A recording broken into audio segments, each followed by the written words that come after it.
they were all lying. Reading Abbey had his real foreskin. Anyone that tells you different is a liar.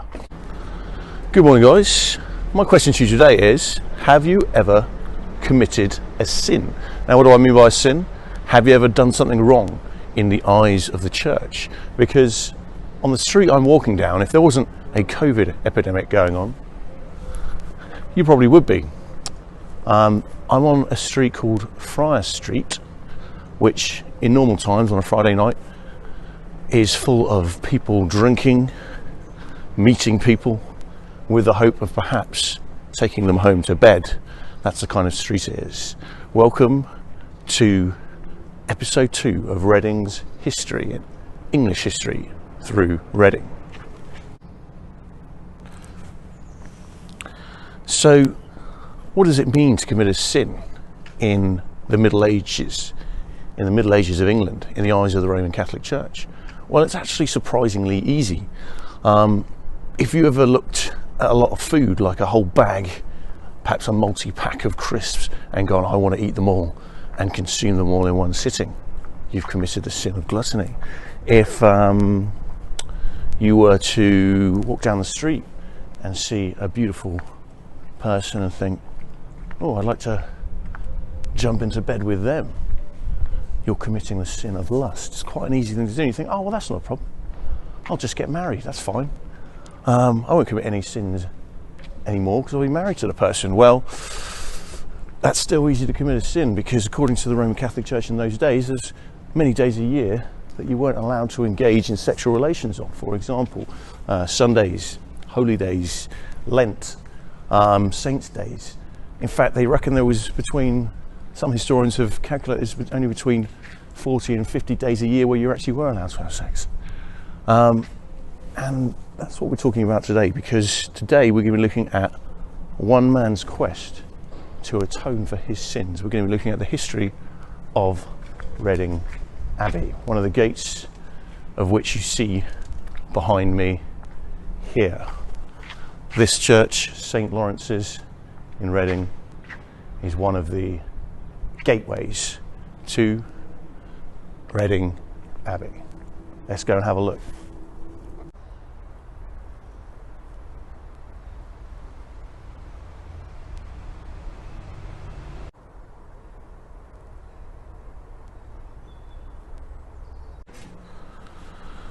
So here we are by St. Lawrence's Church, and we're going to walk behind me down here, and we're going to enter into the outskirts of Reading's Abbey as it is today. Let's go.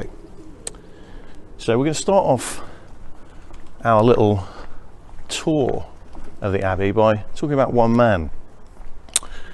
And this man was going to have a tough time of it, because in the Middle Ages it's hard to kind of understand it like we understand it now, because nowadays we have lots of scientific explanations and things like that for why things happen. We've got about 200 years of scientific discovery to explain disease, famine, and all these things. And so we tend, as a community, as a society, not to be as religious as we were.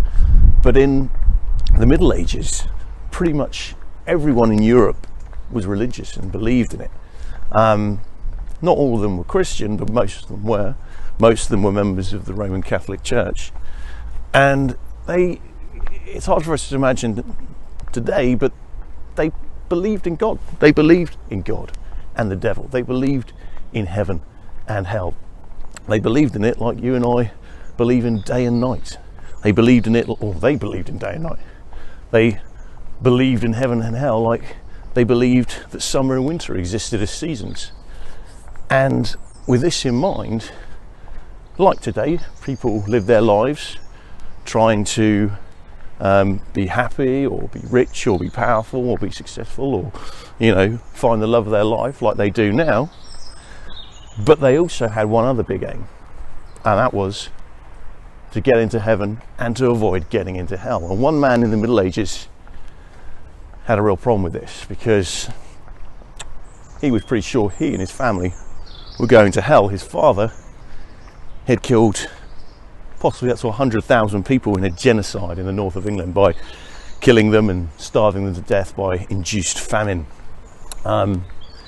he was very likely to have murdered his own brother to get a promotion, and also he had married his daughter off at the age of 11 to a 33-year-old man. I'm talking about Henry I, and he must have been guilty about something. He probably killed his brother in a hunting accident in the New Forest, because after his brother died, he became King of England, which allowed him the power and the money to try and make up for those sins.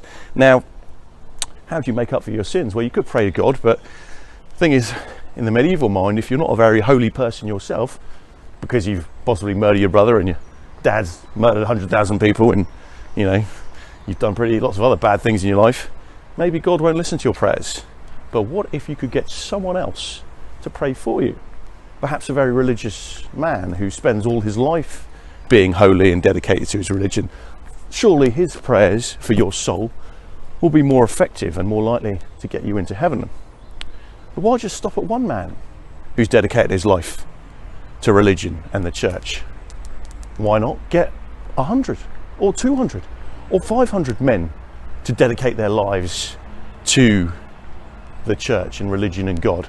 If they pray for you all the time, every day and every night, you're surely to get into heaven.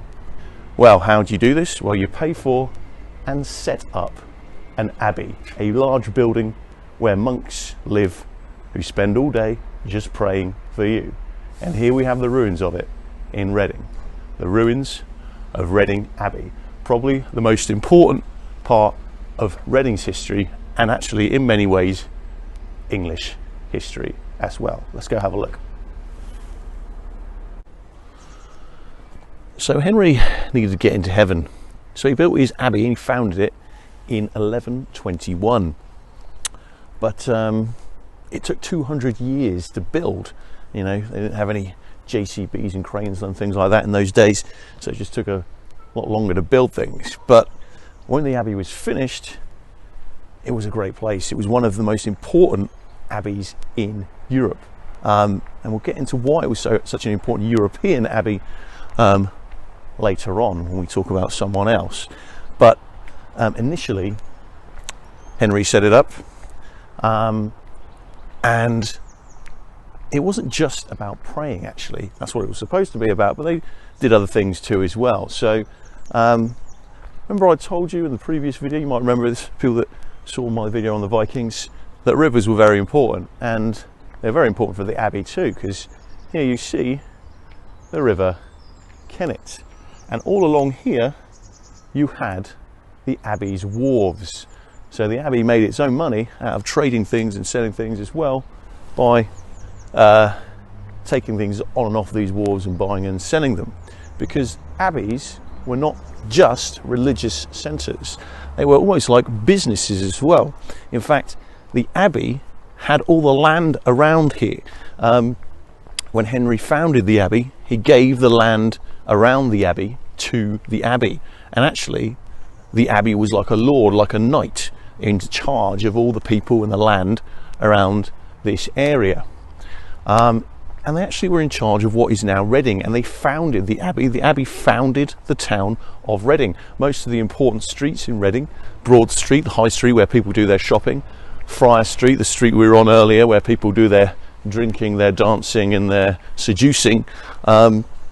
Those streets were laid out by the abbey, which is also why Friars Street is called Friars Street. A friar is a monk. Perhaps you might have heard of a friar before, Friar Tuck, in the story of Robin Hood. So the monastery was not just a religious site, but a kind of a business site as well. It became very wealthy. We're going to have a look at that just now.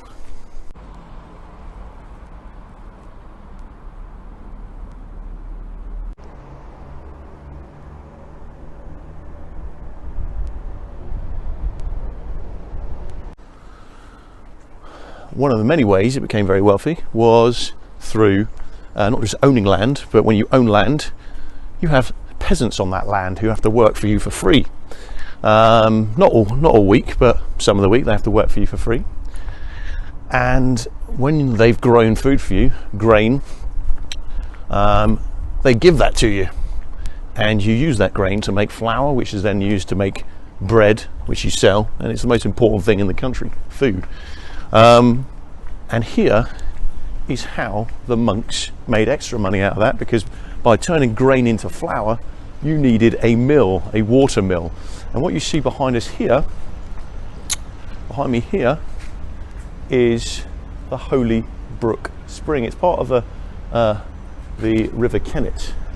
Let's just walk down here and have a little look at it, because this is where, luckily for the Abbey, this little stream ran very close to their Abbey, so they could use it for their water mill.